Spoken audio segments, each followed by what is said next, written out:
भगवते वासुदेवाय।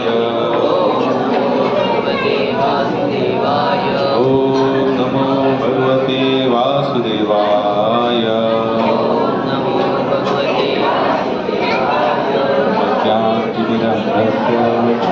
ज्ञानञ्जनशलाकया चक्षुरुन्मिलितं तस्मै श्रीगुरवे नमः। श्रीचैतन्यमनोभीष्टां स्थापितं येन भूतले स्वयं रूपं कदा मह्यं ददाति स्वपदान्तिकं। वन्देऽहं श्रीगुरो श्रीयुतपदकमलं श्रीगुरून् वैष्णवांश्च श्रीरूपं साग्रजातं सगणरघुनाथान्वितं तं सजीवं साद्वैतं सावधूतं प्रियसहितं कृष्णचैतन्यदेवं श्रीराधा कृष्णपादाञ्च सद्गुणललिता श्रीविशाखान्विताञ्च। हे कृष्ण करुणा सिन्धु दीनबन्धु जगत्पते गोपिकान्त राधाकान्त नमोस्तुते। तप्त कांचन गौरंगी राधे वृंदावनेश्वरी वृषभानुसुतं देवी प्रणमामि हरिप्रिये। वाञ्छाकल्पतरुभ्यश्च कृपा सिन्धुभ्येव च पतितानां पावनेभ्यो वैष्णवेभ्यो नमो नमः। जय श्री कृष्ण चैतन्य प्रभु नित्यानंद श्री अद्वैत गदाधर श्रीवासादि गौरभक्तवृंद। हरे कृष्णा कृष्णा कृष्णा हरे हरे हरे राम राम राम हरे हरे कृष्णा कृष्णा कृष्णा हरे हरे हरे राम राम राम हरे हरे कृष्णा कृष्णा कृष्णा हरे हरे राम राम हरे। कृष्णाय वासुदेवाय देवकी नंदनाय च नंद गोपकुमाराय गोविंदाय नमो नमः। गोविंदाय नमो नमः गोविंदाय नमो नमः। हरे कृष्णा जय श्री राम। हा थोडा वेगळा नाव आला पूर्ण भारत भूमी कशी झालेली आहे राममय झालेली आहे। बहुत अच्छी बात है कि शायद मेरे हिसाब से कि रामनवमी के दिन में भी इतने लोगों के मन में राम जी के प्रति इतनी उत्कंठा निर्माण हमने तो आज तक नहीं देखी कभी। रामनवमी होती है लेकिन कैसे होती है जहाँ जहाँ राम जी के मंदिर है या छोटे मोटे मंदिर है उसको थोड़ा सजा धजा जाता है। लेकिन आज हम देख रहे हैं कि इंटरनेट के माध्यम से हो या कोई भी न्यूज़ चैनल अगर हम चालू करते तो उसमें कम से कम 75% तो हमें राम राम और राम। मैंने सुबह तो एक मैसेज भी ऐसा पढ़ा व्हाट्सएप पर, एक जन ने कहा कि अभी व्हाट्सएप खोलने के बाद ऐसा लगता है कि चप्पल निकाल कर मैसेज पढ़ना चाहिए। क्या कहा उसने? ये मैसेज भी आते तो ऐसा लगता है कि चप्पल निकालो और मैसेज, क्योंकि दूसरा कोई मैसेज है ही नहीं, राम राम और राम ही है। ये बहुत अच्छी बात है, हम लोगों का सौभाग्य है कि भाई हमारे ही आंखों के सामने राम मंदिर बन रहा है या बन चुका है। अरे बहुत ही अच्छी बात है, क्योंकि ये शायद जहाँ तक हम लोग इतिहास सुनते हैं, अभी हम तो इतिहासकार तो है नहीं, लेकिन जहाँ तक सुनाई बातें नेट के माध्यम से हो या न्यूज़ के माध्यम से हो, कितने सारे सालों से वो मुद्दा पेंडिंग पड़ा हुआ था। हालांकि देखा जाए तो अगर हम शास्त्र का आधार लेते हैं तो राम जी कौन से युग में आए? कौन से युग में आए? त्रेता युग में आए। कहाँ से आए? त्रेता चला गया, द्वापर चला गया और कली के कितने साल निकल गए? 5,500 साल। अभी हम लोग आयु पे जानते ना, कली की आयु कितनी है? 4,32,000। उसका डबल करो 8,64,000। किसकी हुई आयु? द्वापर की। और उसका डबल करो, वो आयु थी किसकी? त्रेता की। और उसका डबल करने के बाद जो संख्या आएगी वो आयु किसकी थी? सतयुग की थी। अगर हम वो थोड़ा गिने, त्रेता से गिने तो लाखों सालों के बाद एक फिर हमारे लिए ये अच्छा, हालांकि बीच में मंदिर बना भी, लेकिन हम देखते इतिहासकार कहते बीच में कुछ और आक्रमण करा है, मंदिर गिराया, बहुत सारा प्रयास किया, कितने सारे लोगों ने अपना लहू भी उसमें खोया है, खून भी दिया है। तो हम देखते कि ऐसा राम मंदिर हम लोगों की आंखों के सामने बन रहा है। आप चौके चौके पे जाते, जहां जहां पर भी जाते, राम राम और राम, राम की सेवा हमें कुछ सुनाई, लेकिन ये कितने दिन तक चलेगा? ये कितने दिन तक चलेगा? ये राममय वातावरण कितने दिन तक रहेगा? जैसे अयोध्या से राम जी को वनवास हुआ, तो अयोध्या में राममय वातावरण खत्म हो गया। 14 साल तक वहां पर कुछ भी नहीं मनाया गया। आप लोगों ने रामायण तो सुनी होगी ना। 14 साल में वहां पर जहां तक कहा जाता है, पेड़ ने भी फल देने बंद कर दिए। 14 साल में पेड़ में भी फल नहीं दिए। किसी पिता ने अपनी बेटी की शादी नहीं करवाई, यानी कि कोई धूमधाम वाला उत्सव वहां पर नहीं मनाया गया। तो एक महात्मा कहते वो 14 साल भी राममय वातावरण ही था। भले राम अयोध्या में नहीं थे, लेकिन जो भी घटनाएं वो कर रहे थे अयोध्या वासी, किनके स्मरण में कर रहे थे? राम जी। यानी कि राम है तो भी राममय वातावरण है, और राम नहीं थे तभी भी अयोध्या में राममय वातावरण थे। मानस तो यहां तक कहते हैं हमारे शास्त्र, जब राम जी सरयू नदी के माध्यम से कहां चले गए? साकेत धाम। राम जी का धाम का नाम क्या है? अयोध्या धाम कहते, साकेत धाम कहते। तो उन्होंने क्या किया? जाते जाते अयोध्या वासियों को भी क्यों ले गए? उन्होंने भी एक क्षण के लिए राम को कभी वो भूले नहीं थे। भले राम जी जब थे तभी भी राम का स्मरण था, 14 साल राम नहीं थे तभी भी राम का स्मरण था। तो हमारी भी स्थिति ऐसी ही बननी चाहिए। केवल 22 जनवरी के हिसाब से अगर हम राम जी का स्मरण करते हैं तो हम अयोध्या वासी भक्त कहलाने नहीं सकते। भले 22 जनवरी जाने के बाद भी जो उत्साह आज हम लोग का बना है, राम जी के बारे में हम सुनना चाहते, बोलना चाहते, देखना चाहते, प्रोग्राम अटेंड करना चाहते, क्यों? जैसे आज मंदिर में देखो, यहाँ पर भी कितना अलग से फेस्टिवल मनाया जा रहा है। क्यों? किस कारण मनाया जा रहा है? कल क्या है? राम जी अयोध्या मंदिर में विराजमान होंगे, या प्राण प्रतिष्ठा वहां पर श्री रामचंद्र जी की होगी। वैसे देखा जाए तो राम जी कभी थे नहीं, ऐसा कौन सा समय था ही नहीं। वो हमेशा समय बना रहा, क्योंकि एक ऐसा समय, एक ऐसी जगह, एक ऐसी वस्तु नहीं है जहां पर भगवत तत्व विराजमान ना हो। लेकिन भगवान को जानने के लिए सबसे बड़ी स्थिति हमारी कौन सी होनी चाहिए? कौन सा स्मरण होना चाहिए? पूरा समर्पण का भाव होना चाहिए। कौन सा? पूरा समर्पण का भाव। और जब तक वो पूरा समर्पण का भाव नहीं बनता, तब तक भगवान यहाँ विराजमान होने वाले नहीं है। ये तो एक दिन के हिसाब से जो माहौल बन गया, बनते बनते बनते बनते बन रहा है, बहुत अच्छी बात है। लेकिन अगर एक कंटिन्यू अगर स्थिति बनाए रखनी है तो हमें क्या करना पड़ेगा? 24 घंटा राममय जीवन जीना पड़ेगा। अगर राममय जीवन नहीं जीते तो हमें आनंद कभी मिलने वाला नहीं, चाहे परिस्थिति अनुकूल हो, चाहे परिस्थिति प्रतिकूल हो। क्योंकि संसार का नियम है, हम देखते हैं भगवान श्री कृष्ण और भगवान राम ऐसे ही दो भगवान के अवतार हुए, जो आप और हमारे जैसे देह में आए, आप और हमारे जैसे समाज में रहे, और आप और हमारे जैसे उन्होंने कार्यकलाप भी किया, और उनके भी जीवन में चढ़ाव उतार आया, लेकिन उन्होंने अपने सिद्धांतों को कभी त्यागा नहीं। राम नजरों के सामने टीवी के माध्यम से, व्हाट्सएप के माध्यम से, फेसबुक के माध्यम से, डिजाइन के माध्यम से दिखाई दे, बात अलग है, लेकिन हृदय में विराजमान कब होंगे? जब उन्होंने बताए हुए आचरण पर हम चलने का प्रयास, या उन्होंने सिखाई हुई वाणी, बताई हुई वाणी के अनुसार जीवन यापन करेंगे। अगर हम केवल एक ही दिन के राम जी करते हैं और राम ने बताए हुए मार्ग पर नहीं चलेंगे, तो क्या राम जी विराजमान हुए?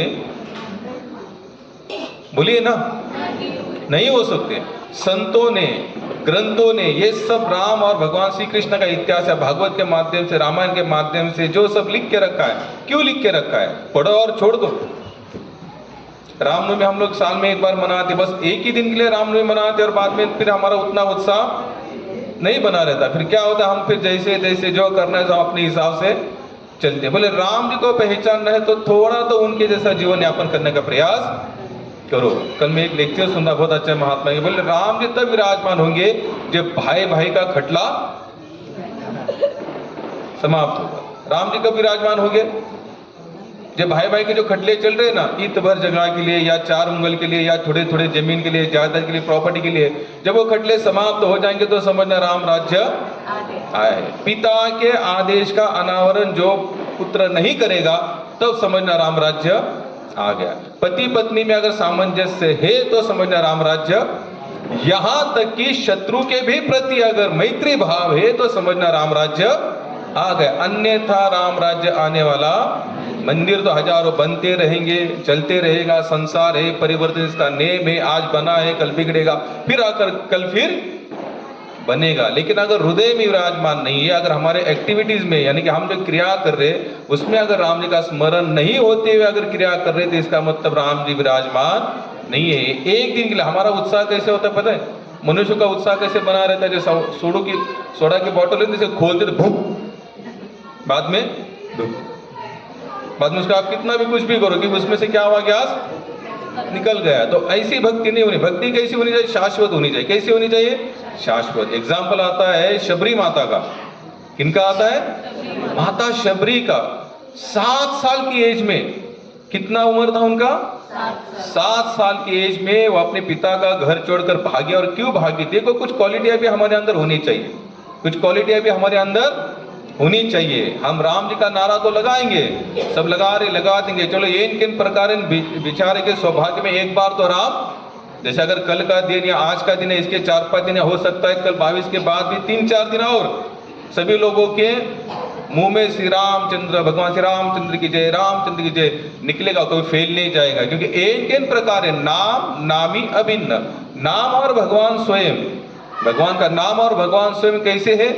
अभिन्न। अभिन्न का मतलब होता है एक ही रूप है, केवल मूर्ति के रूप में भगवान विराजमान हुआ तभी राम जी है, ऐसा नहीं है। आप अगर राम बोलो, राम विराजमान है। क्योंकि नाम और नामी, जिनका नाम ले रहे भगवान राम का और स्वयं भगवान श्री रामचंद्र, अलग अलग रूप नहीं है। मैंने इसके पहले भी 1000 बार बताया कि वस्तु और क्रिया करने वाली एक ही चीज है। कौन है वो? केवल भगवान का नाम है। जैसे मोबाइल नाम और मोबाइल वस्तु, पानी और वस्तु अलग है। लेकिन राम और राम का नाम, शास्त्र का मत तो यहां तक है, संतों का कहना तो यहां तक है, जो राम जी नहीं करते हो राम का नाम कर सकता है। जो राम जी नहीं कहते हो राम का नाम कर सकता है। हम देखते माता शबरी थी, कैसे रोज उत्साह थी उसके अंदर। 7वें साल में यानी कि इस बच्चे की एज के अनुसार उसने अपना घर छोड़ा। घर क्यों छोड़ा था? आदिवासी जमात से थी, भिल्ल समाज की थी। उनके पिताजी कौन थे? राजा थे। उसकी शादी की डेट पक्की हो गई, तो क्या भाई आदिवासी होने के कारण उन्होंने जंगल के बहुत सारे पशु प्राणियों को इकट्ठा बांध कर रखा।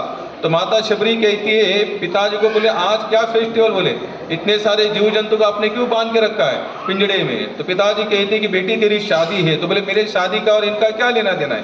बोले तुम्हारे शादी में जितने भी पशु पंखी हमने पकड़ लिए, जानवर पकड़े, इनकी बलि चढ़ाएंगे, इनको मार देंगे।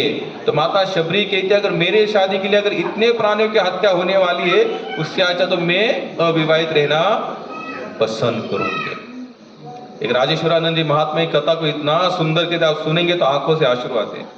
वो माता शबरी जब सुनती है कि मेरे छोटे से शादी के जो उत्सव के लिए अगर इतने सारे प्राणियों की हत्या होने वाली है, तो उससे अच्छा मैं अविवाहित रहूंगी। रातों रात उसने प्लान बनाया, बोले मुझे यार रहना नहीं, रहूंगी तो क्या करेंगे पिताजी, मेरे शादी के कारण इन सबको बलि चढ़ाएंगे। तो रात में उसने प्लान कर, रात में भाग जाऊंगी। जाते जाते उसने क्या किया, पिंजड़े में जितने पशु पंखी जानवर पिताजी ने पकड़ के रखे थे सबके दरवाजे खोल दिए, सबको मुक्त कर दिया। महात्मा कहते शायद उन प्राणियों ने भी सोचा होगा कि तुमने हमें मुक्त किया, तो जाओ माता शबरी, हम ऐसा भगवान को कहते कि माता शबरी को भगवान आप मुक्त कर दो। माता शबरी ने सबके दरवाजे खोल दिए, सब प्राणी मुक्त, भागी भागी भागी। अब होता क्या है कि जिसके हृदय में कहा दया, क्षमा, शांति की लालसा होती है ना, वही बंदा कहाँ जाएगा? सत्संग में जाएगा या संतों के पास जाएगा, आश्रम के पास जाएगा। अगर आपके अंदर थोड़ी सी आध्यात्मिक फीलिंग होगी ना, आध्यात्मिक जागरूकता, तो समझ लेना आप डिप्रेशन में भी कहाँ भागेंगे? मंदिर में भागेंगे। कहाँ भागेंगे? मंदिर में भागेंगे। नहीं तो अयोध्या, बद्रीनाथ, काशी, वाराणसी, पंढरपुर, जहां मिला, लेकिन कहा कुछ तो थोड़ा बहुत हमारे अंदर वो स्थिति बनी होनी चाहिए, थोड़ा सा आध्यात्मिक जीवन होना चाहिए। अब माता शबरी ने खुद के शादी के लिए इतने प्राणियों को छोड़ा, इसके मतलब उसके हृदय के अंदर क्या थी? करुणा थी, दया थी। भगवान को पाने का सबसे सरल मार्ग है कौन सा? करुणा, दया। अगर इससे हृदय अगर आपका भर गया, समझ लेना भगवान आपको मिल गए, उसमें डाउट नहीं। यहाँ तक तो कहते दया क्षमा शांति देते देवा जोस्ती। भगवान का निवास कहाँ पर है? जहाँ दया है, जहाँ क्षमा है, जहाँ शांति है। विभीषण का हम जीवन जीते देखते हैं, रावण ने कितनी बार उसको डांटा, एक बार भी पूरे रामायण में ये नहीं आता कि विभीषण रावण को कुछ कहा है।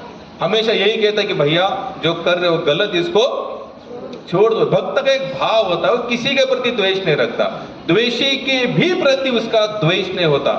सोच सकते हम कितनी ऊंची लेवल होनी चाहिए, तब जाकर भगवान राम हृदय में विराजमान होंगे। मंदिर में तो होंगे बात अलग है, लेकिन हृदय में विराजमान होना चाहिए।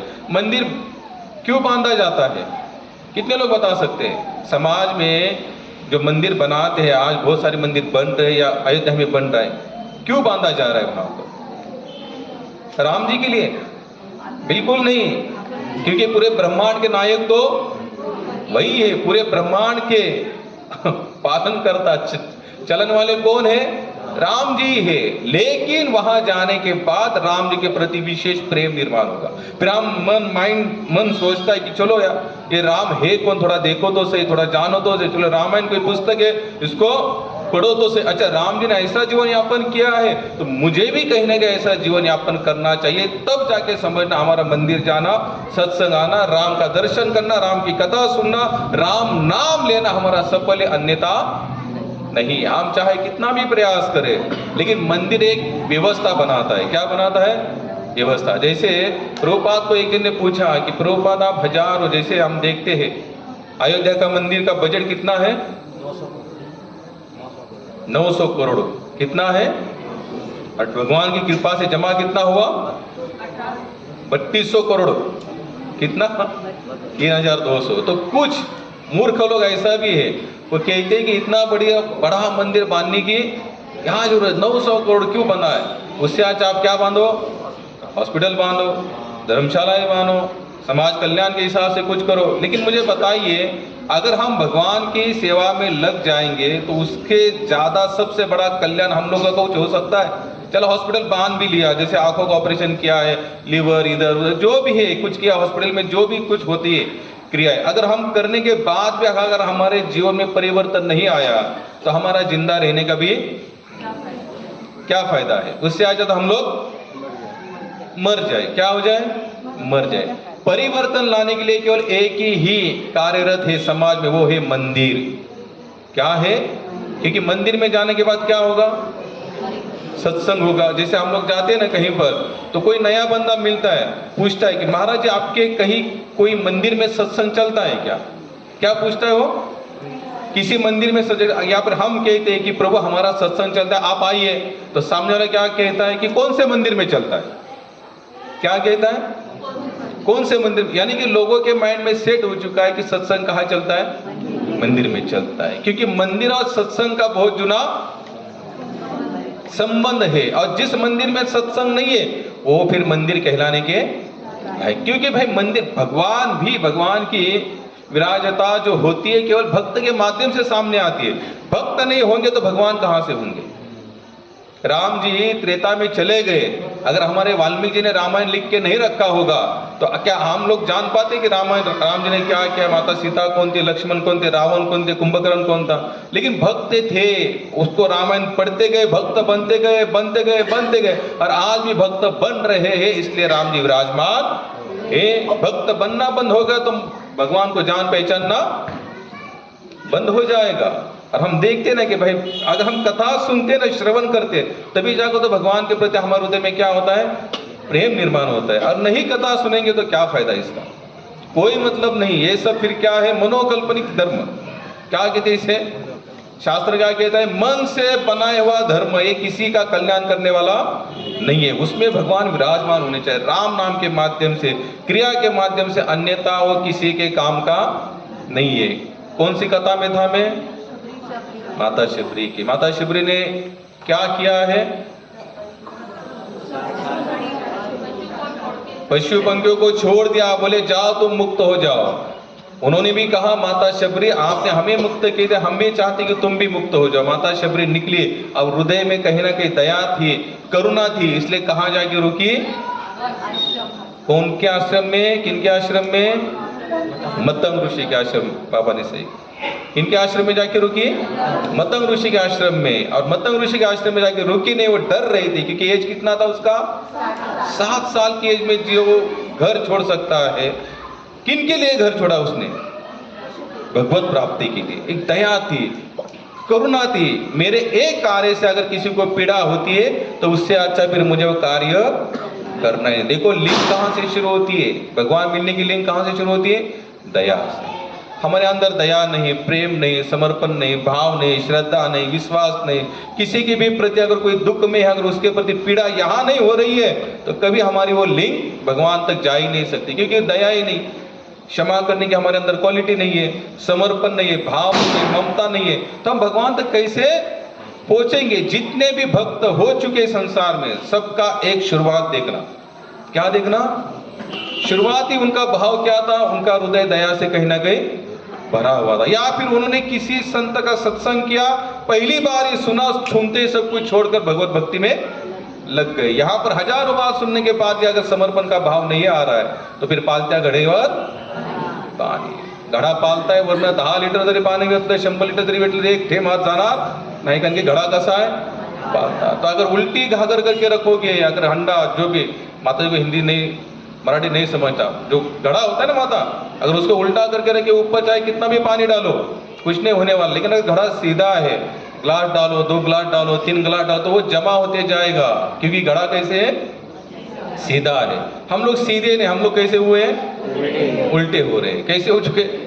उल्टे। हम लोग कितना भी सुने, कुछ भी सुने, जहां तक कि कोई कितना भी कहे, उतने के लिए हमारा उत्साह बढ़ता है, बाद में हम लोग कैसे होते हैं?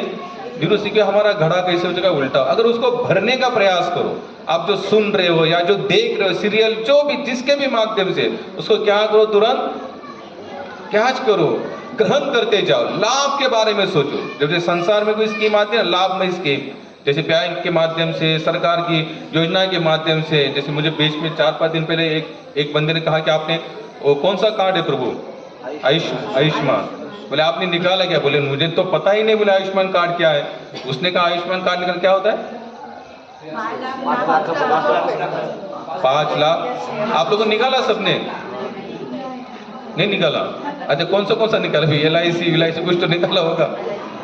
मेरे कहने का मतलब कि इतना ही है कि संसार में लाभमय योजना हम लोग कैसे करते? तुरंत कैच कर लेते, स्वीकार करते। अगर हमने लिए तो तुरंत जाकर हम कोई अगर दोस्त है, मित्र है, बहुत अच्छा गहरा संबंध, उसको जाके क्या कहते?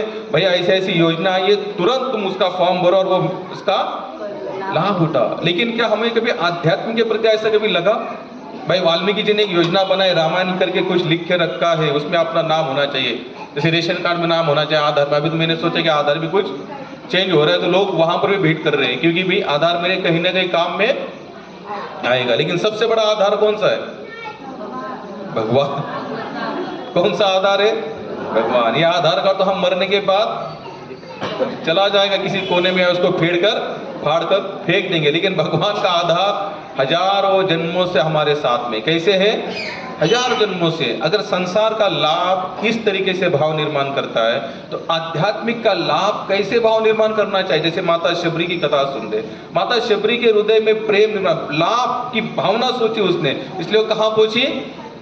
मतंग ऋषि के आश्रम पहुंची। लेकिन डर रही थी, जाओ कि नहीं जाओ, जाओ कि नहीं जाओ।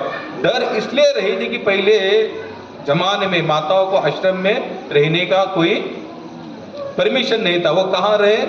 घर में रहे। शास्त्र यहाँ तक कथा बताते, जब तक किसी स्त्री की शादी नहीं होती तब तक वो माता पिता के आदेश में रही, शादी हो जाने के बाद वो पति के आदेश में रही। और समझ लो येन केन प्रकार वो नहीं है, पति नहीं तो फिर वो बच्चे के आदेश में रहे। ये उनका पूरे शास्त्र का एक सिस्टम था। तो माता शबरी सोचती थी मैं जाऊंगी तो मुझे स्वीकार करेंगे, नहीं करेंगे, करेंगे नहीं, क्योंकि सभी कौन थे वहां पर? साधु महंत थे, कोई तो माता वहां पर दिखती नहीं थी।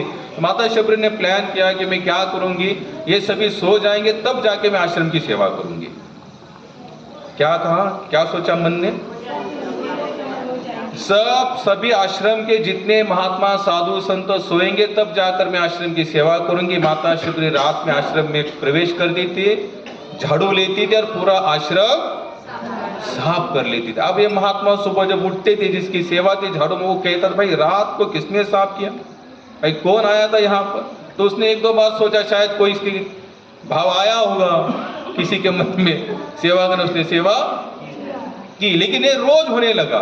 तो वो उसने फिर पूछा भैया तुम सेवा को, बोले हम तो नहीं करते। उसने तुम, बोले हम भी नहीं करते। तो आश्रम में कोई भी रात को सेवा नहीं करता, तो इसने प्लान बनाया फिर सेवा करता हो नहीं। तो सब लोग एक बार रात को जागे तो माता शबरी आती थी रात में, छुप छुप कर आकर सेवा करती थी। देखो सेवा का भाव कितना उत्कंठ वाला होना चाहिए, यानी कि कोई नहीं देख रहा है तब माता शबरी सेवा करती थी। और आज सेवा कब करते, कोई देख रहा है तो सेवा करती।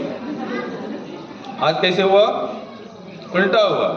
क्या हुआ, आज उल्टा हुआ। माता शबरी का भाव क्या था, जब कोई नहीं देख रहा है तब माता शबरी सेवा करती है। आज बैनर पर फोटो नहीं तो मैं, फोटो ही नहीं मेरा, सेवा क्या करने का, नाम भी नहीं, फोटो भी नहीं, किधर कुछ कोने भी नहीं डाला मुझे, आऊंगा ही नहीं प्रोग्राम में। लेकिन माता शबरी नहीं देख रही तब आके सेवा करती थी। और आज पूरा उल्टा। इतना आसान नहीं भगवान को पाना। एक दिन एक ही बार एक ही दिन में जय श्री राम के नारे लगाए, झंडे गाड़े, इससे भगवान कोई प्रसन्न नहीं होंगे। कंटिन्यू उस भाव से चलना पड़ेगा।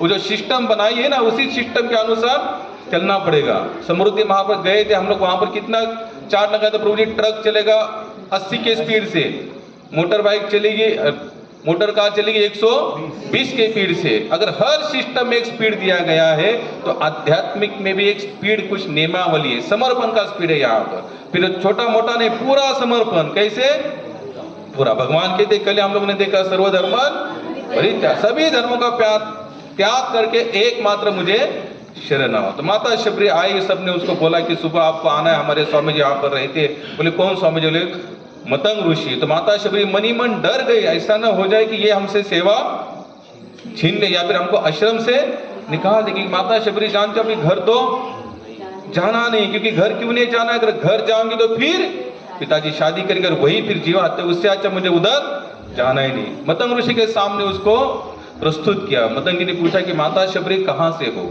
तो उसने कहा, अब देखो एक महात्मा यहाँ तक बताते, उसका नाम कुछ पता नहीं है। शबरी तो हम लोग कहते, लेकिन प्रॉपर नाम नहीं, शबर समाज से थी, इसलिए उसका नाम क्या गिरा, शबरी करके। तो उसने कहा देखो मैं ऐसे ऐसी हूँ, मेरी शादी होने वाली थी और बहुत सारे जीवों की हत्या करने, इसलिए मैं चाहती थी कि मेरे शादी के लिए हत्या ना हो, इसलिए मैंने घर को त्याग दिया, माता पिता को त्याग दिया और फिर आश्रम में मैं चली आई। मतंग ऋषि कहते कि यही भाव से तुम्हें भगवान श्री रामचंद्र मिल सकते, यही भाव तुमको आध्यात्म के आगे लेकर जा सकता है, अन्यथा नहीं। तो माता शबरी कहते लेकिन मैं जहां तक समझ रही हूँ कि आपके आश्रम में स्त्रियों के लिए कई जगह मुझे दिखती नहीं है।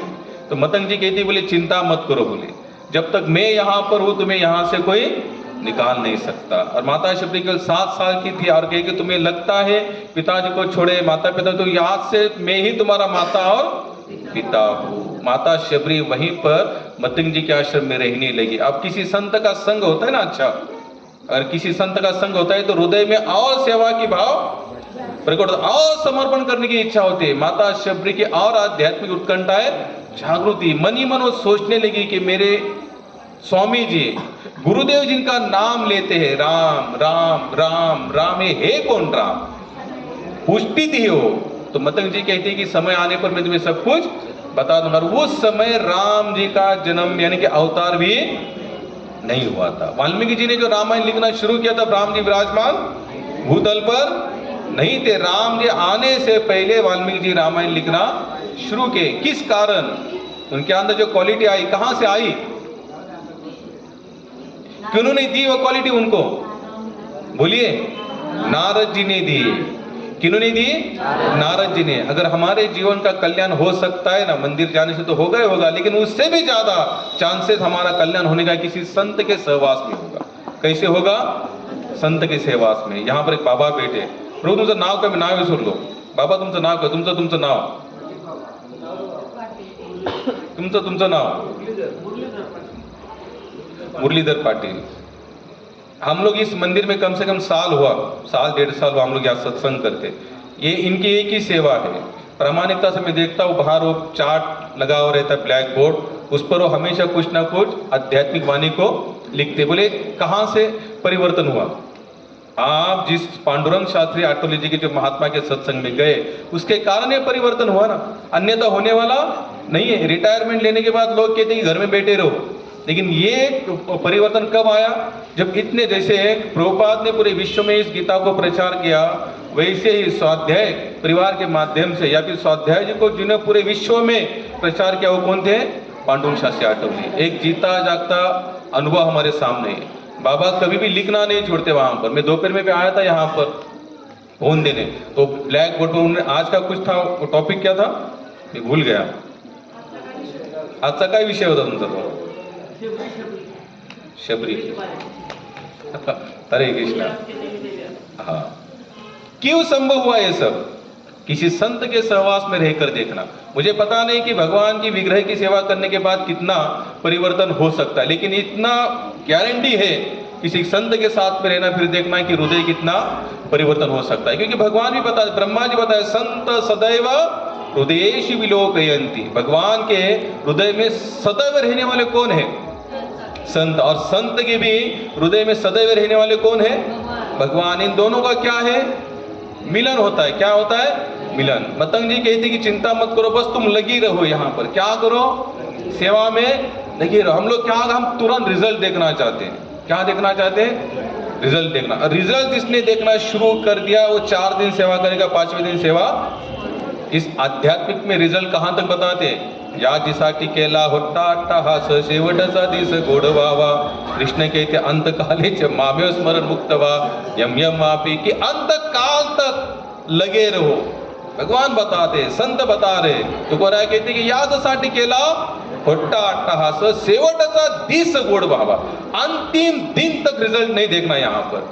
और हम लोग 1 साल, 2 साल, 3 साल, 4 साल, 5 साल, कुछ तो कोई यहाँ तक कहते मैंने एक तब पूरा किया, 12 साल निकाले, लेकिन मुझे कुछ, भैया 12 साल नहीं, यहाँ पर 1200 साल जा सकते, तब जाकर कहीं पर भगवान की छोटी झलक नजर आए। लेकिन हम लोगों का उतना विश्वास ऐसे होना चाहिए कि भगवान चाहे दिखे या ना दिखे, अनुभव चाहे मिले या ना मिले। अगर कहीं जैसे लोग कहते हमें सपने में भगवान दिखाई दिए, नजर आए, हमें तो नहीं आए, लेकिन नहीं आने के बाद भी लगे रहना, ये सबसे बड़ा चमत्कार है। लोग कहते हैं कि चमत्कार के माध्यम से बंदे लगे रहते, लेकिन सबसे बड़ा चमत्कार क्या है? चमत्कार नहीं होने के बाद भी भगवान के प्रति एज इट इज, जैसा तैसा समर्पण कंटिन्यू बनाए रखना, यही सबसे बड़ा चमत्कार। इससे ज्यादा दूसरा कोई चमत्कार नहीं है।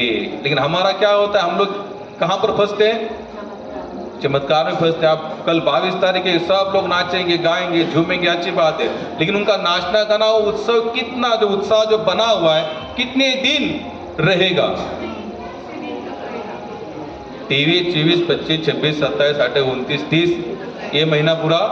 उसके बाद में भी जैसे कि वैसा जीवन हमारा शुरू। ना समर्पण, ना कुछ, क्या फायदा इन सब चीजों का? अगर लगना है तो कैसे लोगो? शाश्वत तरीके से लोगों। मतंग जी ने कहा कि माता शबरी तुम यहाँ पर लगी रहो। मतंग जी के जाने का समय आया। कहाँ जा रहे थे मतंग जी? भगवत धाम। यानी कि आप उनका शरीर त्यागने का समय आया, तो माता शबरी कहती है पिताजी अगर आप जाएंगे तो मैं किनके भरोसे रहूं? क्योंकि माता शबरी जिस समाज में थी, वो किस समाज में से? भिल्ल समाज की थी। तो थोड़ा सा द्वेष भाव वहीं से होता था। कहां से होता था? आश्रम से द्वेष भाव हो रहा था। लेकिन मतंग जी ने जब जिनको स्वीकार किया, भाई अध्यक्ष किसी चीज को स्वीकार करे तो किसी औरों का बोलने का मतलब ही नहीं। मतंग जी जब तक थे तब तक कोई कुछ बोल नहीं पाया, लेकिन कहीं ना कहीं आश्रम में खटपट चल रही थी। बोले शबरी समाज की, इसको इन्होंने क्या किया, इतना अपने नजदीक रखा। बोले बेटी बेटी बेटी कहती, लेकिन हम कहा और वो कहा, लेकिन बोलने का किसी के अंदर क्षमता नहीं थी। क्योंकि वो महात्मा कहते हैं मतंग, इस शब्द का अर्थ क्या होता है? मतवाला जो हाथी होता है। कैसे होता है? मतवाला। आप लोग कभी हाथी रास्ते से चलता है ना, कितने भी कुत्ते भूखे कुछ भी हो, कभी हाथी कभी भागता है क्या कुत्ते भूखने से? और हाथी की चाल देखिए आपने, एक चाल, पीछे से हाथी चलता तो पीछे से देखना उसको, डड़ा डड़ा डड़ा डड़ा। इसे कहते हैं मत वाली चाल वाले यानी कि हाथी को भी कहते हैं, क्या कहते हैं, मतंग कहते हैं, कि जो हाथी जैसी विचार सरणी, वो कभी डगमगाते नहीं। एक बार पक्का निर्णय ले लिया तो ले लिया, फिर सर कटा सकते हैं लेकिन भक्ति में भी यही होता है। हो सकता है शायद और कई संसार में हम लोग वचन देते पीछे हटने, लेकिन भक्ति में पीछे हटने का कि वो जानता है अगर मर भी जाऊंगा तो कहाँ जाऊंगा, भगवत धाम में, इसमें पीछे क्या हटना है। मतंग जी का जाने का समय आया। माता शबरी कहती बाबा आप चले जाएंगे तो मैं किनके भरोसे रहूं, क्योंकि आप जितना मुझे यहाँ पर प्रेम देते हो, प्रेम करते हो, इतना तो कोई मुझे यहाँ पर दिखता है नहीं, और आप जाने के बाद तो फिर यहाँ पर हो सकता मुझे बहुत दुख झेलने पड़े। मतंग जी कहते हैं देख बेटी, संसार में सुख और दुख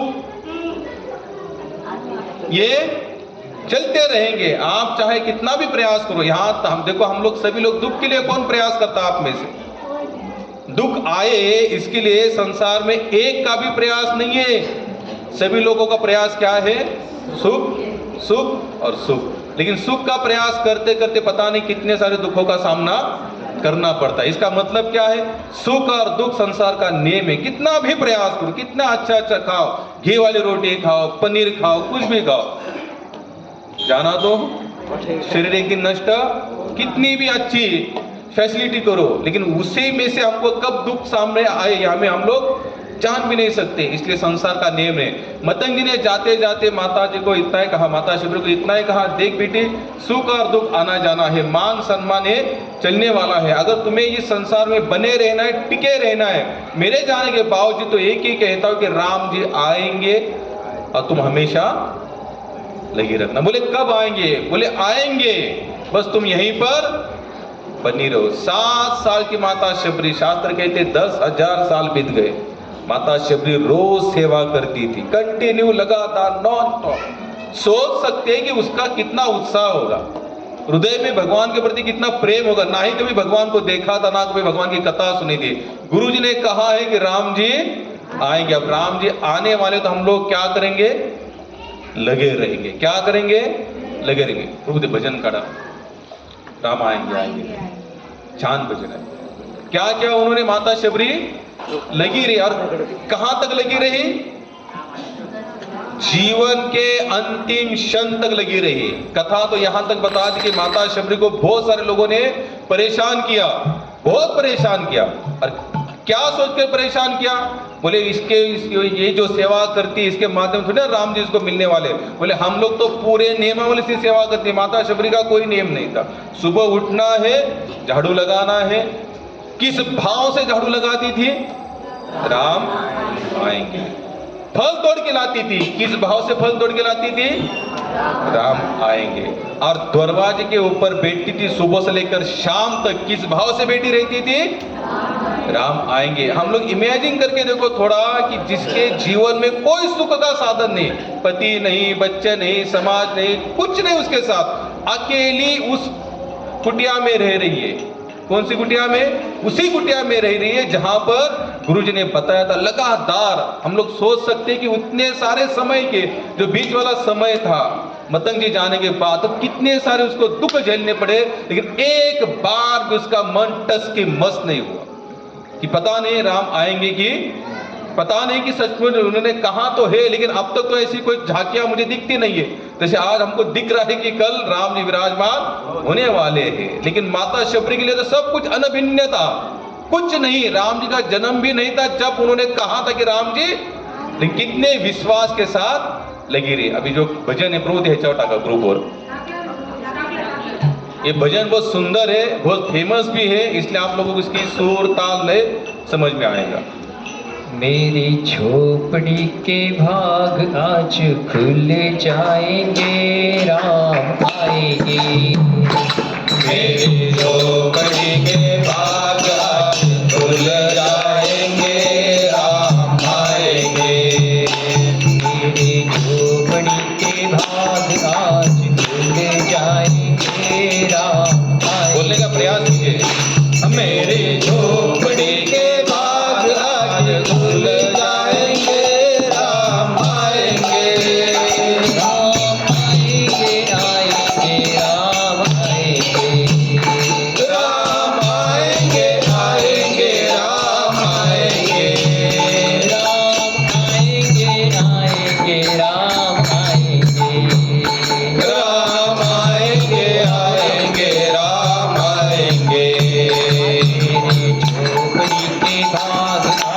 हरि बोल। राम आएंगे। मेरे झोपड़ी के भाग आज खुल जाएंगे, राम आएंगे। राम आएंगे तो क्या करोगे आप लोग? राम आएंगे तो अंगना सजाओगी। राम आएंगे तो अंगना सजाओगे। राम आएंगे तो अंगना सजाओगी। राम आएंगे तो अंगना सजाओगे। दीप जला के दिवाली बनाओगी। दीप जला के दिवाली मैं मनाऊंगी। दीप जला के दिवाली में मनाओगी। बोलो बोलो, दीप जला के दिवाली मैं मनाऊंगी। मेरे जन्म के सारे पाप मिट जाएंगे, राम आएंगे। मेरे जन्म के सारे पाप मिट जाएंगे, राम आएंगे। मेरे जन्म के सारे पाप मिट जाएंगे, राम आएंगे। मेरे जन्म के सारे पाप मिट जाएंगे, राम आएंगे। राम आएंगे, हरि बोल। राम बोलो बोलो बोलो, राम आएंगे आएंगे, राम आएंगे। राम आएंगे आएंगे, राम आएंगे। ओ राम आएंगे आएंगे, राम आएंगे। मेरे झोपड़ी के भाग आज खिल जाएंगे, राम आएंगे। मेरे झोपड़ी के बाग आज खुल जाएंगे, राम आएंगे। राम आएंगे आएंगे, राम आएंगे। ओ राम आएंगे आएंगे, राम आएंगे। राम आएंगे तो अंगना सजाऊंगी। राम आएंगे तो अंगना सजाऊंगी। दीप जला के दिवाली मैं मनाऊंगी। दीप जला के दिवाली मैं मनाऊंगी। मेरे जन्म के सारे पाप हरि मिट बोल। जाएंगे, राम आएंगे। मेरे जन्म के सारे पाप मिट जाएंगे, राम आएंगे। राम झूलेंगे तो पालना झुलाओ। जय हो। राम झूलेंगे तो पालना झुलाऊंगी। राम झूलेंगे हरि हरि तो हरि पालना बोल। झुलाऊंगी। राम झूलेंगे तो पालना झुलाऊंगी। मीठे मीठे में तो भजन सुनाऊंगी। ओ मीठे मीठे मैं तो भजन सुनाऊंगी। मीठे मीठे में तो भजन सुनाऊंगी। ओ मीठे मीठे मैं तो भजन सुनाऊंगी। मेरे जिंदगी के सारे दुख मिट जाएंगे, राम आएंगे। मेरे जिंदगी के सारे दुख मिट जाएंगे, राम आएंगे। मेरी जिंदगी के सारे हरि हरि बोल। राम आएंगे। मेरे जिंदगी के सारे दुख मिट जाएंगे, राम आएंगे। राम आएंगे आएंगे, राम आएंगे। ओ राम आएंगे आएंगे, राम आएंगे। राम आएंगे आएंगे, बोलो बोलो बोलो जोरात। ओ राम आएंगे आएंगे, राम आएंगे। मेरे झोपड़ी के भाग आज खुल जाएंगे, राम आएंगे। मेरे झोपड़ी के भाग आज खुल जाएंगे, राम आएंगे। मैं तो रुचि रुचि हरि भोग बोल। लगाऊंगी। मैं तो रुचि रुचि भोग लगाऊंगी। मैं तो रुचि रुचि भोग लगाऊंगी। मैं तो रुचि रुचि भोग लगाऊंगी। मीठे मीठे मेरे प्रभु को खिलाऊंगी। मीठे मीठे बेर प्रभु को खिलाऊंगी। मीठे मीठे मेरे प्रभु को खिलाऊंगी। मीठे मीठे बेर प्रभु को खिलाऊंगी। गुरु कृपा से भाग मेरे खुल जाएंगे, राम आएंगे। गुरु कृपा से भाग मेरे खुल जाएंगे, राम आएंगे। राम आएंगे आएंगे राम आएंगे, ओ राम आएंगे आएंगे राम आएंगे। राम आएंगे आएंगे राम आएंगे। ओ राम आएंगे आएंगे राम आएंगे। मेरी झोपड़ी के भाग आज खुल जाएंगे, राम आएंगे। मेरे झोपड़ी के भाग आज खुल जाएंगे, राम आएंगे। मेरे झोपड़ी के भाग आज खुल जाएंगे, राम आएंगे। मेरे झोपड़ी के भाग आज खुल जाएंगे, राम आएंगे। मेरे झोपड़ी के भाग आज खुल जाएंगे, राम आएंगे। मेरे झोपड़ी के भाग आज खुल जाएंगे, राम आएंगे। राम आएंगे, ओ राम आएंगे। राम आएंगे, ओ राम आएंगे। राम आएंगे, हरि बोल राम आएंगे। राम आएंगे, राम आएंगे। राम आएंगे आएंगे, राम आएंगे आएंगे, राम आएंगे आएंगे, राम आएंगे राम आएंगे आएंगे, राम आएंगे आएंगे, राम आएंगे आएंगे, राम। बोलो श्री रामचंद्र भगवान की जय हो। ये पूरा भजन माता शबरी के जीवन पर। हरे कृष्णा। भगवान श्री रामचंद्र जी की, भक्तार भगवान की। हरे कृष्णा। ये पूरा भजन जो है, अगर आप लोगों ने ध्यान से सुना होगा, झोपड़ी में कौन रहती थी? झोपड़ी को संवारने का काम रोज कौन करती होगी? किस भाव से करती होगी? रुचि रुचि भोग लगाने का सोप जो रोज उसका स्मरण होता था, किनको लगाने का स्मरण होता था? झूठे बेर जिसने खिलाया वो कौन थी? माता शबरी थी। लेकिन माता शबरी का हम कथा तो सुनते हैं, लेकिन तुरंत उसको क्या करते, सुनकर कोने में एक माइंड में फिट कर देते। लेकिन थोड़ा सा उसका जीवन चरित्र देखो कि उसके अंदर कितना पेशेंस होगा। राम का फुल फॉर्म क्या है? जिसके पास धैर्य है, जिसके पास समर्पण है, जो एकबद्धता है, वचन निष्ठता है, शत्रु के प्रति जो मैत्री भाव रखता है, बड़ों का आदर करना है, छोटों को सम्मान देना है, उसी का नाम राम। ये मूर्ति वाला राम हमको बस उतना ही अच्छा लगेगा। कल हम लोग क्या करते, धुआंधार एक जय श्री राम का नारा देते, बात खत्म कर देते। उतना जानना, उतना कहना राम जी को पहचानने जैसा नहीं है। उनके जीवन को देखो, उनका जिन्होंने पूरी तरह से जीवन यापन किया। एक घटना ऐसी बताना जहां पर हम लोग ये कह सकते राम ने ऐसा क्यों किया। एक घटना हमको पूरे रामायण में ढूंढ के नहीं, हाँ हो सकता है भगवान कृष्ण के जीवन में बहुत सारी घटनाएं ऐसी, कृष्ण ने ऐसा क्यों किया, कृष्ण ने झूठ क्यों कहा, कृष्ण ने नीति क्यों बदली। लेकिन राम जी कैसे हैं? मर्यादा मर्यादा मर्यादा पुरुषोत्तम। भगवान कृष्ण कैसे? पूर्ण पुरुषोत्तम। जो आज लगे ये मर्यादा है, कल अगर लगता है कि ये करने से कुछ गड़बड़ हो रहा है, नया सिस्टम, और लग रहा है कि नए सिस्टम से कुछ गड़बड़ हो रहा है, तोड़ दो और नया सिस्टम। भगवान के जीवन, भगवान श्री कृष्ण और राम में यही अंतर है। इसलिए लोग कहते राम जी ने जो किया वो करो, और भगवान कृष्ण ने जो कहा वो करो। यहाँ पूरा उल्टा हो रहा है।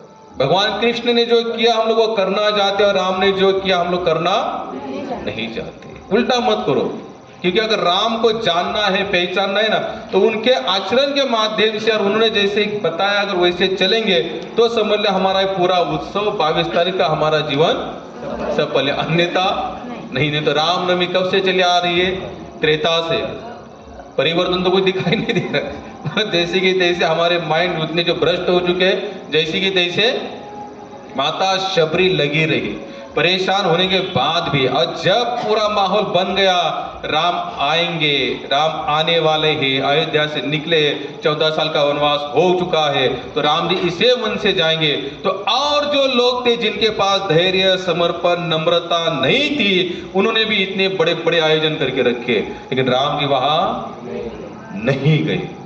सबको लग रहा था कि राम जी पहले मेरी कुटिया में आएंगे, इसने फर्स्ट क्लास एकदम पंच पकवान भोग भी सब ला के रखा है, लेकिन राम जी नहीं गए। कहाँ चले गए? पहले शबरी के द्वार पर। शबरी के पास क्या था?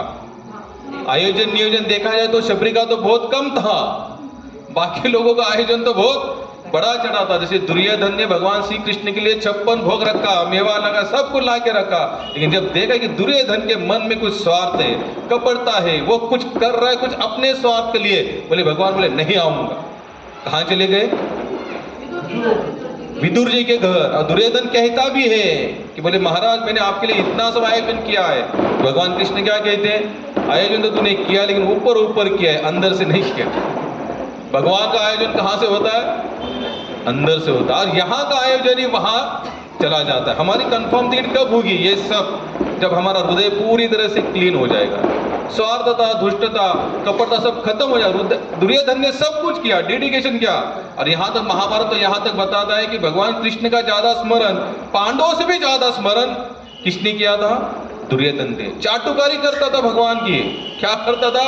चाटु। उसको लगता था शायद ये अकेला अगर मेरे पास भी आए तो पांडव के पास तो कोई शक्ति बच्चे की। बहुत प्रयास किया, 56 भोग क्या लगाता था, आगे पीछे डोलता रहता था, हे कान्हा, हे कृष्ण, हे यादव नरेश, सब कुछ बहुत कुछ बोल के देखा, लेकिन भगवान पलटी नहीं मारे। बोले भैया तू सब कुछ कर लेकिन तेरा हृदय साफ नहीं, इसलिए महाराज मैं तुम्हारे पास नहीं। आज जो भगवान के सर पर बैठकर कुछ करना चाहते हैं ना, भगवान उनके पास नहीं जाते। जब उसको पता चला कि अर्जुन भगवान के पास जा रहा है कुछ मांगने के लिए, दुर्योधन के कानों में बात चली कि दुर्योधन ने पहले अपने दरवाजा खोला, अर्जुन से पहला पहुंचा। और कहां जाके बेटा? भगवान के सर के पास। कहां बेटा? यानी भगवान सोए हैं तो वो बगल में सर जहां भगवान ने रखा था वहां जाके बेटा। अर्जुन अपने धीरे से चला गया। कहां जाकर बेटा? चरणों के पास। अब वो दोनों राह देख रहे कि भगवान कब जगेंगे, क्योंकि दोनों भी जानते हैं इनको जगाना इतना आसान नहीं है। बोले दोनों ने भी सोचा जब ये जागेंगे तो फिर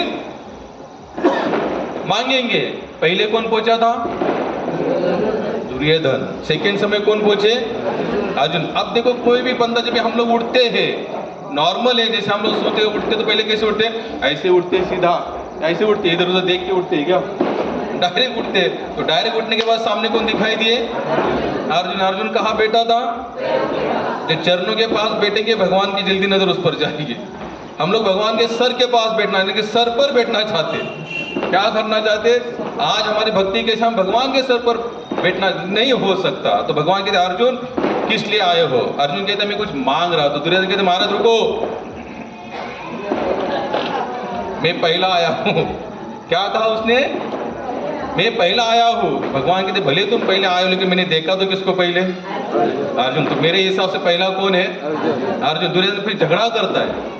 झगड़ेली इंसान से भगवान भी इतने कुछ, भगवान बोलते ऐसे नहीं हो सकता, पहले तो मैं आया, मैं जानता। अर्जुन को पूछो। भगवान अर्जुन हाँ बोले यही पहला है। भगवान कहते ठीक है मांगो, तुमको लगता है ना मांगना है तो मांगो। अधार्मिक व्यक्ति जो होता है, जिसके हृदय में भक्ति भाव नहीं, वो भगवान की माया को मांगता है। क्या मांगता है? माया। यानी कि भगवान ने जो संसार रचा है ना, यहाँ पर जो भोग वस्तु है वो कौन मांगेगा? जो अधार्मिक है, जो भक्त नहीं है। तो दुर्योधन मनी मन सोचता है। तो भगवान यहाँ पर ऑप्शन रखते, बोले दुर्योधन मांगना है तो दो चीज मांगना, एक तरफ मैं, एक तरफ मेरे नारायणी सेना रहेगी। दुर्योधन मनी मन सोचता है, बोले भगवान को अकेले भगवान क्या करेगा? नारायणी सेना तो बहुत बड़ी सेना है, नाम भी क्या था उसका? नारायणी सेना थी। बोलते काम करो, बोले आप अकेले वहीं पर चले जाओ, मुझे आपकी क्या दे दो? सेना दे दो। इसने क्या मांगा? सेना। तो भगवान कहते अर्जुन को, अर्जुन तुमको अगर मैं पहला मौका देता किसको मांगते? अर्जुन कहता है भगवान हम तो आप ही को मांगते। किनको मांगते? गीता का अंतिम श्लोक है, शायद सभी के घरों में जहां तक लगा, यत्र योगेश्वर। इसका अनुवाद क्या है? जहां पर कृष्ण और अर्जुन विराजमान है वहां पर वैभव, नीतिमत्ता और सब कुछ, वहां पर यश प्राप्ति आपके चरणों में यहाँ पर विराजमान है। तो भगवान ने क्या मांगा? अर्जुन ने मांगा कृष्ण, और दुर्योधन ने क्या मांगा? तो उसी तरह से माता शबरी के वहां पर जब माहौल बन चुका, राम आएंगे सब ने सजा धजा रखा, बहुत से चंदन लाए, केसर की खीर बनाई, सब कुछ बनाया। भगवान बोले नहीं हो सकता, क्योंकि माता शबरी कितने लगाव से लगी है, अकेली है वो पूरे समाज में, कोई साथ नहीं दे रहा है उसका। और यहाँ तक कि जो साथ जो कुछ लोग दिख भी रहे तो रोज उसको ताने मार रहे, बोले तुम यहाँ से निकल जाओ, तुम्हारे कारण पूरा हमारा माहौल बिगड़ रहा है। राम जी आए माता शबरी के पास, आने के बाद माता शबरी भगवान राम के चरणों में गिरी। राम बोलते ये उल्टा हो रहा है। क्या हो रहा है? राम के लिए उल्टा हो रहा है। बोले आप मत हमारे चरणों में गिरे, मुझे आपके चरणों में गिरना चाहिए। तो राम जी वहां पर माता शबरी के चरणों में गिरे। और ये सब कौन देख रहे? उनके साथ में कौन कौन थे? लक्ष्मण और माता सीता थी। आदान प्रदान हुआ, माता शबरी रो रही है, वो रोने के बाद भगवान राम भी रो रहे हैं। भगवान राम तो कभी मिले नहीं थे ना उसको पहले, एक बार भी वर्णन नहीं कहीं पर रावण के माता की भगवान श्री राम जी कभी माता शबरी को उसके पहले कभी मिलेंगे। पहले ही इसमें जब माता शबरी रोने लगी तो राम भी रोने लगे। ये सिद्धांत ये बताते कि भक्त का हृदय, वो कोई रो रहा है तो भक्त को अच्छा नहीं लगता, उसकी भी आंखें भर, भले उसका संबंध हो चाहे ना हो, उसको कोई प्रसंग पता हो चाहे ना हो। लक्ष्मण जी देख रहे, बोले इनको तो कभी मिले नहीं, ना ही हमारा कोई घरेलू संबंध है, ना कोई ऐसी कभी बातचीत हुई थी भले जिसके कारण इन दोनों एक दूसरे को जानते हैं। लेकिन याद रखना, भक्त और भगवान ये जन्म जन्म के साथी है। भगवान यहां तक मेंशन करते भगवत गीता में, ममे वांशो, जो प्रत्येक जीव मेरा अंश है, मेरे से आता है। और मैं और हम दोनों कैसे रहते? जीवात्मा और परमात्मा हमेशा साथ में रहते। तो माता शबरी रोई, काफी समय रोना धोना चला। लक्ष्मण जी कहते कि भैया थोड़ा जाग जाओ, बाहर आ जाओ, हम तो वनवास में आए, वैसे भी रोना चल ही रहा है, ऊपर से अलग से रो रहे, बोले रोने की जरूर नहीं। तो माता शबरी वहां पर बेर लाती चुन चुन कर, और उसने रखे थे, पूरे सजाए हुए बेर थे। जब लेकिन राम जी को देने का समय आया तो माता शबरी क्या करती थी? बेर खाती थी, मीठा बेर भगवान को देती थी और कड़वा बेर, खट्टा बेर फेंक देती थी। ये कथा हमको एक ही सिखाती है, जो भोगी कौन है? हमारे इस संसार का भोगी कौन है? भगवान है। हम लोग भोगी नहीं बन सकते, क्योंकि हम लोगों के भोग अंदर ताकत भी नहीं है। लेकिन हम लोगों ने उल्टा किया, हम लोग क्या करते हैं? खुद भोगना चाहते, बचा हुआ कचरा भगवान को देना चाहते। ऐसा मत करो। जितने भी जिन जिन लोगों ने भगवान को प्राप्त किया है, उन लोगों ने केवल भगवान को भोगी माना है। भगवान आप भोगी हो, हम लोग भोग नहीं कर सकते। पहले आपकी प्रसन्नता, बाद में हमारी प्रसन्नता। हम जो भी चीज लाएंगे भगवान का वाया करके लाना है। करना भी क्या है? मिठाई लाई, मिठे ले, कुछ जो कुछ घर में लाया पहले कहां पर रखो? भगवान के पास। इतना ही करना है। इससे क्या होगा? भगवान के प्रति और प्रेम, जितना जितना आध्यात्मिक जीवन जीने का मन में धारणा होगी, उतना उतना हमारा मन और हृदय क्लीन होते जाएगा। कैसे होते जाएगा? क्लीन होते। तब तक होना संभव नहीं है। तो मार भगवान श्री रामचंद्र झूठे बेर खाते थे। शास्त्र तो यहां तक कहता है कि रोटी बनाने के बाद अगर जमीन पर गिरती है तो भगवान को भोगने लगाया जाता। बड़े बड़े मंदिरों में यही सिस्टम होती है। अगर भोग बनने के बाद कोई कुत्ता, कोई जानवर अगर देख भी लेता है तो भी भगवान को भोग चढ़ाया।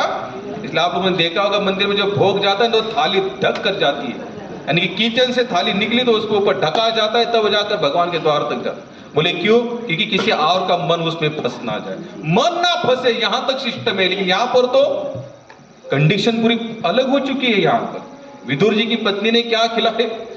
छिलके, और भगवान खा रहे। विदुर जी ने बाद में लड्डू खिलाए तो भगवान कहते भाई इसमें वो मिठास नहीं जो छिलके में थी। भगवान केवल एक भावग्राही थे, इसलिए भगवान का नाम है भावग्राही जनार्दन। अब भगवान ने खाए, जब लक्ष्मण को वो बेर दिए गए, अब माता तो माता भाई, भाव तो सबके समान है कि भक्त का भाव कैसे होता है? एक समान होता है। विष्णुमय जग वैष्णवांचा धर्म भेदा भेद ब्रह्म अमंगल सांगो तुम्ही ऐका जी तुम्ही भक्त भागवत कराल ते हित सत्य करा। कोणाही जीवाचा न घडो मत्सर वर्म सर्वेश्वर पूजनाचे। इतने बड़े जो भगवान है, सर्वेश्वर है, उसका वरम क्या बताया?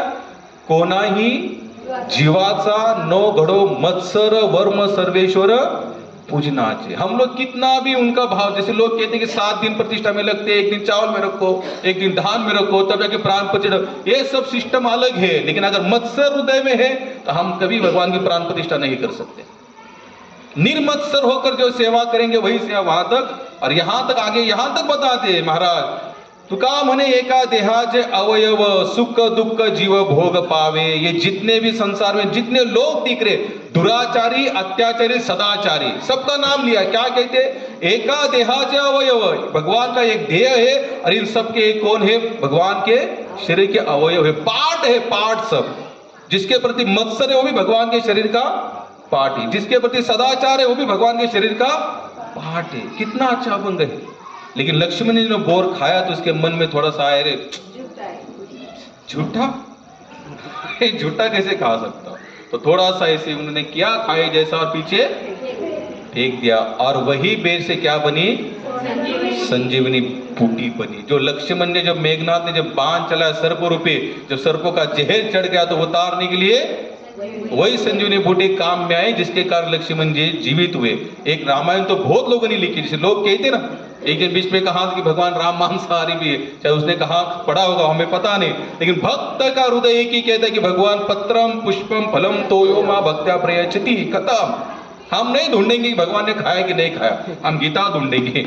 हम क्या ढूंढेंगे? गीता ढूंढेंगे। गीता में कहते हैं भगवान पत्रम पुष्पम फलम। भाई मैं सात्विक हूँ, सदाचारी हूँ, और मुझे वही अच्छा लगता है जिसमें किसी जीव की हत्या ना हो। कहीं पर किसी जीव को परेशान करके कोई सेवा कर रहा है, मुझे वो सेवा स्वीकार नहीं हो सकती। कल राज्याभिषेक होने वाला है, आज रात को अनाउंसमेंट हुआ, बहुत पताके लगे, लाइटिंग लगी होगी उस समय अयोध्या में, क्योंकि एक ही दिन तो अनाउंसमेंट किया था कि भाई कल राम जी का राज्याभिषेक है। हम सोच सकते हैं ब्रह्मांड नायक का राज्याभिषेक है, सभी देवी देवता विराजमान हुए, सब कुछ अनाउंसमेंट हो चुका है। एक वही मध्याह्न रात्र दशरथ जी इतना ही कहते कि राम जी कल वनवास जाना है, बस खत्म। राम जी ने पूछा तक नहीं, पिताजी इतना तैयार कर रहे हैं, मेरा सीट भी अनाउंसमेंट हो चुका है, पूरे विधायक आमदार खासदार मेरे तरफ से है, मेरा नाम आप कैसे हटा सकते हो?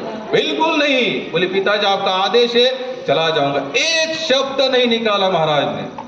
राम को पहचान इतना आसान है। अगर हम वैसे जीने का प्रयास करते ना तो शायद राम जी का आनंद हम लोग पा सकते हैं। निकल गए, जाते जाते कौन साथ में गए? लक्ष्मण जी के लिए। हालांकि समय काफी हो जाएगा, 8:30 बज चुके। हम लोग क्या करेंगे, अगले संडे से जो महाराज जी का रामायण से हमको शुरू करना ही था, तो यही मौका करके हम लोग अभी हर संडे क्या लेंगे? रामायण करेंगे। भागवत में हम राम जी के जन्म तक आकर रुके, वहीं रुके पड़े हैं, तो रामायण शुरू करेंगे। तो आज बहुत अच्छा उत्सव है सिद्धिविनायक मंदिर के माध्यम से। जिन जिन भक्तों ने ये सब, देखो कितना अच्छा लग रहा है।